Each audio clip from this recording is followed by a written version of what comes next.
اما بعد فاعوذ باللہ من الشیطان الرجیم بسم اللہ الرحمن الرحیم احل اللہ البیع وحرم الربا صدق اللہ العظیم وصدق رسولہ النبی الکریم ونحن علی ذلک لمن الشاہدین والشاکرین والحمد للہ رب العالمین۔ محترم بزرگوں اور بھائیوں، آج کی مختصر گفتگو کا عنوان سود کے حوالے سے کچھ بات کرنی ہے۔ اسلام سے پہلے دنیا میں سود کا بڑا زور تھا اور اسے ایک کاروبار سمجھا جاتا تھا، اور کفار مکہ بھی اس سود کے مرض میں مبتلا تھے۔ چونکہ اسلام دین فطرت ہے اور اسلام ہر انسان کی بھلائی اور اس کے حقوق کا تحفظ چاہتا ہے، اور سود اس کے اندر ایک طبقے کا تو تحفظ ہے، ایک طبقے کا تو فائدہ ہے، لیکن بہت بڑے طبقے کا اس کے اندر نقصان ہے۔ اس لیے اللہ تعالیٰ نے قرآن پاک کے اندر نہ صرف سود کو حرام قرار دیا، بلکہ یہاں تک فرمایا کہ جو لوگ سود سے باز نہیں آتے ان کے ساتھ اللہ اور اللہ کے رسول جنگ کا اعلان کرتے ہیں۔ اب آپ اور ہر عقل مند انسان اس چیز کو بغور سمجھ سکتا ہے کہ جس کے ساتھ اللہ اعلان جنگ کر لیں اور اللہ کے رسول اعلان جنگ کر لیں وہ کبھی کامیاب نہیں ہو سکتا، اور نہ اس سے اللہ اور اللہ کے رسول سے جیت سکتا ہے جنگ کے اندر۔ اللہ نے بے نمازی کے لیے نہیں کہا کہ جو نماز نہیں پڑھے گا میرا اعلان جنگ ہے۔ اللہ نے شرابی کے لیے نہیں کہا کہ جو شراب پیتا ہے میرا اعلان جنگ ہے۔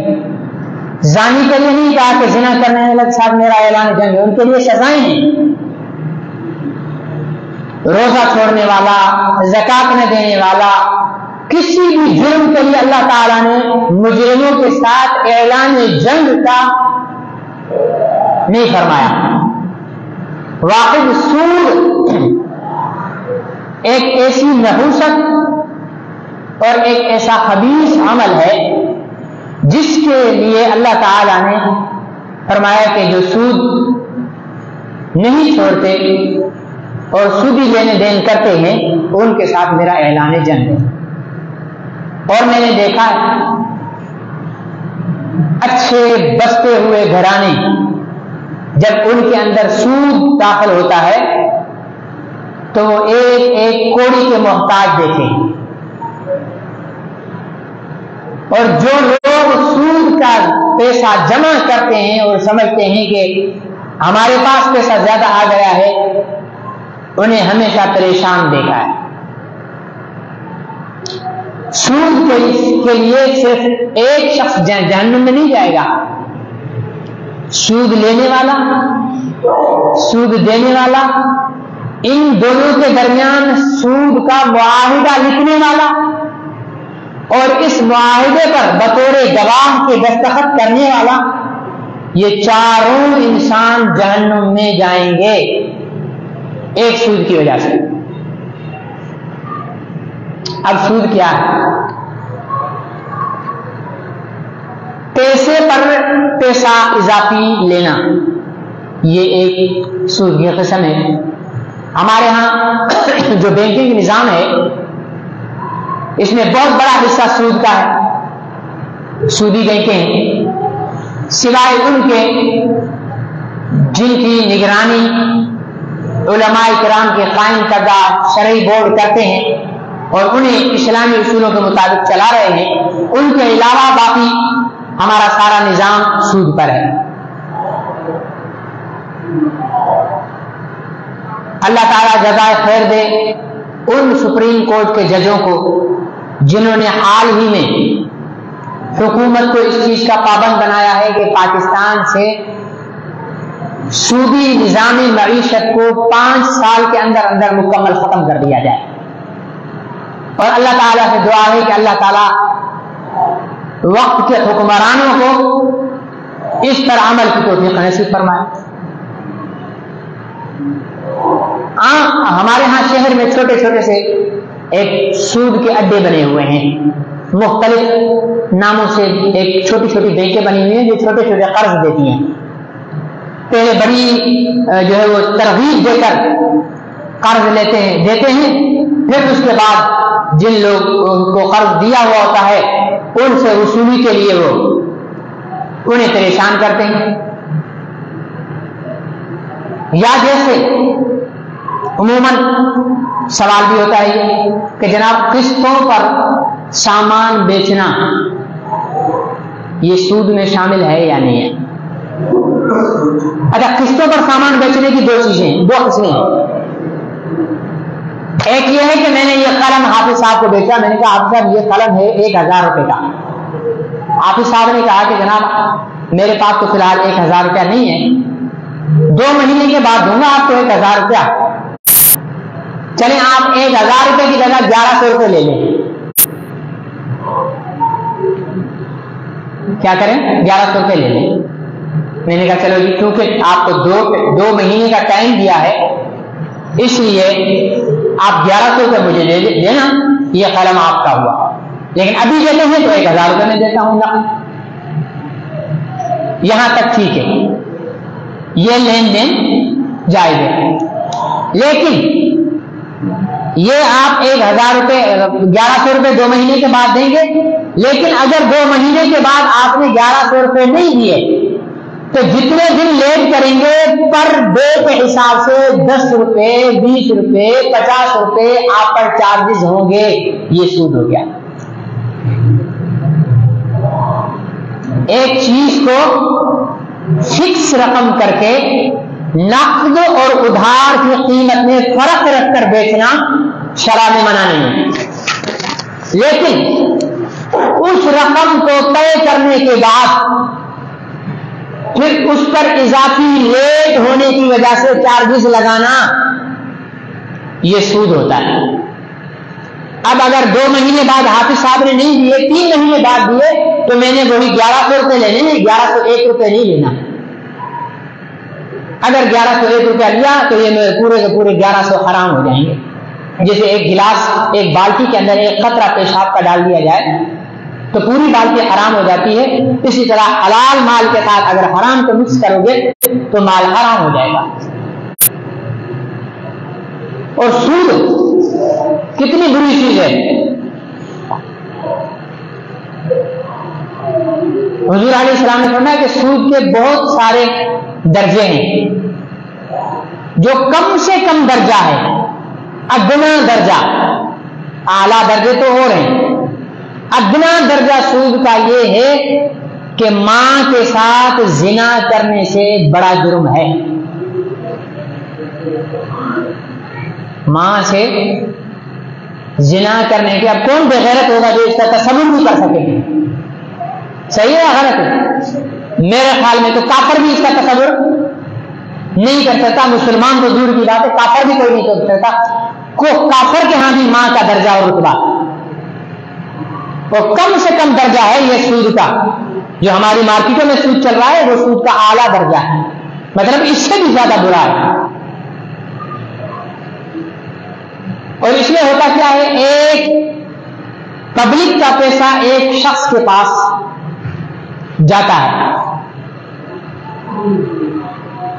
یہ کہتے ہیں کہ ہم تو سہولت فراہم کرتے ہیں، تو بھائی سہولت تو پھر بازار حسن میں بیٹھی ہوئی توائج بھی فراہم کرتی ہے، نہیں کرتی ہے؟ وہ بھی تو مردوں کے لیے سہولت فراہم کرتی ہے نا، کہ آئیں اپنی جنسی خواہش کو پورا کریں، تو پھر ہم اس کو بھی اجازت دے دیں گے۔ بازار میں بیٹھی ہوئی طوائف وہ اتنا سنگین جرم نہیں ہے جتنا سودی کاروبار کرنے والے شخص کا سنگین جرم ہے۔ اور ہماری ساری معیشت، ہمارے پاکستان جو قرضوں میں ڈوبا ہوا ہے، کس وجہ سے ڈوبا ہوا ہے؟ سود کی وجہ سے۔ اتنا ہم لوگوں نے، اس ملک نے اتنا قرض نہیں لیا جتنا اس کے اوپر سود چڑھا ہوا ہے۔ اس کا آسان طریقہ یہ ہے کہ ہم اپنے ملک کے اندر سود کو قانونی طور پر حرام قرار دیتے ہیں۔ شرعی طور پر تو ہے، یہ نہیں ہے کہ ملک اگر قانونی طور پر حرام قرار نہیں دے گا تو سود جائز ہو جائے گا، سود حرام ہے۔ اور جو ہم مسلمان جو عجیب ہیں، پیشاب کو حرام سمجھ گئے ہیں، سود کے پیسے سے خریدا ہوا پانی ہم حلال سمجھتے ہیں، سود کے پیسوں سے ہم نے دودھ خریدا اور اس کو پی گئے، ہم نے حلال سمجھ لیا، حالانکہ وہ بھی حرام ہے، وہ بھی حرام ہے۔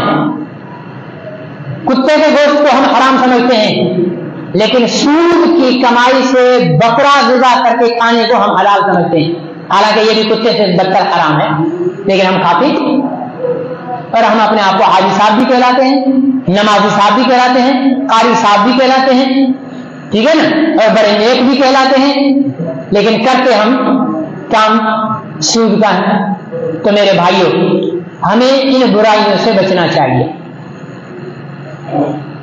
بہت ساری برائیاں ہوتی ہیں، لیکن یہ اور پھر حرام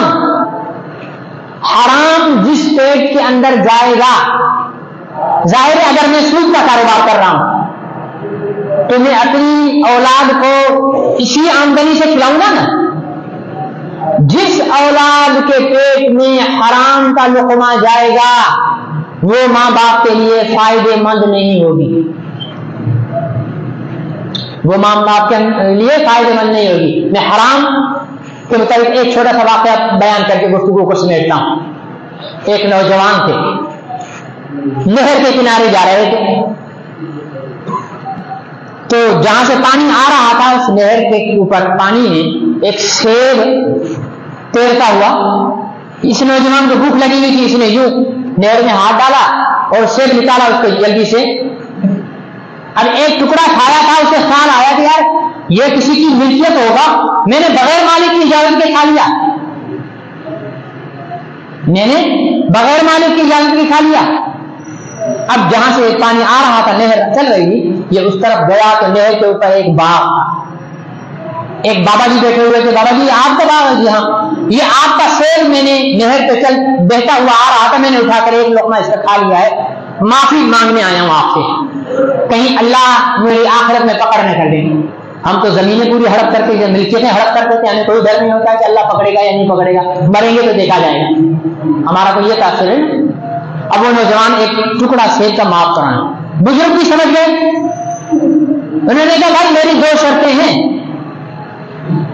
ایک شرط ابھی بتاؤں گا، ایک شرط پہلی شرط پوری کرنے کے بعد بتاؤں گا۔ جی فرمائیں۔ کہا کہ 10 سال تک میرے اس باغ کی باغبانی کرنی ہے تو نے، ایک سیب کے ٹکڑے بدلے میں ہم 10 دن بھی کسی کی خدمت کریں گے نہیں، 10 سال۔ اس نے کہا جی مجھے قبول ہے، آخرت کے عذاب سے تو بچ جاؤں گا۔ خدمت کی 10 سال پورے۔ اس نے کہا کہ اب دوسری شرط یہ ہے کہ میری ایک بیٹی ہے، آنکھوں سے اندھی ہے، زبان سے گونگی ہے، کانوں سے بہری ہے، ہاتھوں سے ٹنڈی ہے، پیروں سے منڈی ہے، اس سے شادی کرنی۔ بندہ شادی کس لیے کرتا ہے؟ بھائی خدمت چاکری ہوگی، ٹھیک ہے نا جی، پیر ویر دبائے گی، سر میں مالش کرے گی، کھانا بنائے گی، سارے کام کرے گی میرے۔ اب اندھی بہری گونگی منڈی ٹنڈی ایسی بیوی بندہ کیا کرے گا؟ کھلونا تو نہیں ہے کہ گود میں اٹھا اٹھا کر پھرتا رہے۔ لیکن اس نوجوان نے اللہ کے خوف کی وجہ سے کہ وہ ٹکڑا میرا معاف ہو جائے، کہا کہ مجھے قبول ہے، میں آپ کی ایسی بیٹی سے شادی کرتا ہوں، لیکن میرا وہ جو میں نے آپ کی اجازت کے بغیر کھایا ہے آپ کا معاف، وہ معاف کر، ٹھیک ہے۔ اب جناب نکاح ہوا، اب یہ اپنی داماد کو لے کر اپنی بیٹی کے کمرے میں چھوڑنے گیا۔ کمرے میں اندر کیا تو اندر ایک نوجوان خوبصورت خاتون بیٹھی ہوئی ہے، نہ ہاتھ خراب نہ پیر خراب، بالکل ٹھیک ٹھاک. تو یہ پیچھے کی طرف مڑا کہ شاید میں غلط کمرے میں آ گیا ہوں. تو پیچھے سے اس کے سسر نے، اس بابا جی نے کہا کہ نہیں یہی تمہاری بیوی ہے. میں نے اندھا اس کو اس لیے کہا ہے کہ اس کی نظر نے کسی غیر محرم کو نہیں دیکھا. میں نے بہرا اس کو اس لیے کہا ہے کہ کسی غیر مرد کی اس نے آواز نہیں سنی. میں نے گونگا اس کو اس لیے کہا ہے کہ اللہ کی مرضی کے خلاف، اللہ کی منع کی ہوئی چیزوں کے معاملے میں کبھی اس کی زبان نہیں بولی. میں نے ہاتھوں سے معلوم اس کو اس لیے کہا ہے کہ اللہ کے حکموں کے خلاف اس کے ہاتھ کبھی استعمال نہیں ہوئے.